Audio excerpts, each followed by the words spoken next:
You can walk past a woman 100 times and she'll still never recognize your face. Now, it seems like it's hard to believe, right? But it is in fact true.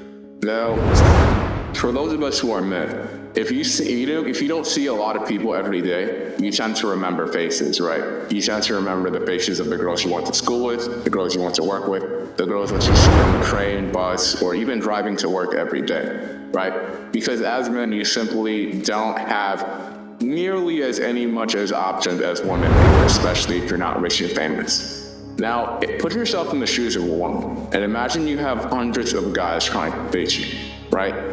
I did a social experiment recently where I actually made a dating profile of a woman because I wanted to see what they see when they hop on a dating profile. Now the result was I got thousands of matches in just a few hours with a profile picture of an average looking woman. Now this isn't necessarily a problem, but this is basically to convey to you what the average woman sees scrolling on her phone or when she's outside, right? They have a lot of different options, right? Now, for women, if you had hundreds of guys trying to come at you who are attracted to you, who are all trying to date you at the same time, of course, you can afford to have high standards for yourself, right?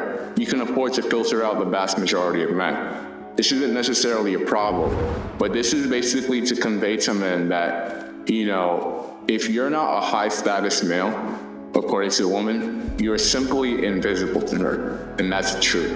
You're not even in the competition. She doesn't even know you exist, right? Not only are you not in the run, she simply doesn't even know you exist. It sounds sad, right? But it's true. If you are not in that upper echelon of males, you are simply invisible to women. They don't know that you exist, which is why you need to put every effort into yourself to get yourself in that upper echelon of male.